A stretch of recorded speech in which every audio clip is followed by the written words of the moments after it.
A developed కంట్రీని చూసినా అక్కడ street dogs problem ఉండదు. బట్ క్యాపిటల్ సిటీస్లో ఈ ఇష్యూ ఉంటే ఇంటర్నేషనల్లీ మన ఇమేజ్ రాంగ్గా ప్రొజెక్ట్ అవుతుంది. అలా అని డాగ్స్ను ఈ విధంగా రిలొకేట్ చేయాలనేది కూడా తప్పే.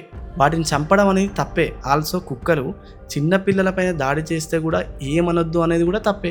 దీనికి ఒక మిడిల్ పాయింట్ కన్సిడర్ చేయాలి మనం. ఫస్ట్ మన కంట్రీలో డాగ్ సెన్సస్ ఉందా లేదా తెలుసుకోవాలి. సెన్సస్ చేశాక ఈ ప్రాబ్లమ్ స్కోప్ ఎంత పెద్దదనే విషయంలో షెల్టర్ కోసం, వ్యాక్సినేషన్ కోసం, స్టెరిలైజేషన్ కోసం ఏరియా వైజ్ డేటా తీస్తే తెలుస్తుంది. సొల్యూషన్ ఏమి లేనప్పుడు ఇలాంటి డెసిషన్స్ తీసుకోవచ్చు. అంతేగాని 10 లక్షల డాగ్స్ను 8 వారాల్లో తీసుకొని ఒక సెంటర్లో పడేయడం అనేది ఇన్హ్యూమన్ థింగ్.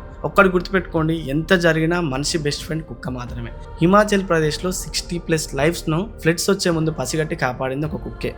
నెగిటివ్ స్టోరీసే కాదు, పాజిటివ్స్ కూడా ఉన్నాయి. బెంగాల్లో చిన్నపిల్లలను కిడ్నాపర్స్ నుండి 4 డాగ్స్ సర్కిల్ చేసి కాపాడినాయి. సో ఈ ఇష్యూలో 2 వైపులో వ్యాలిడ్ పాయింట్స్ ఉన్నాయి.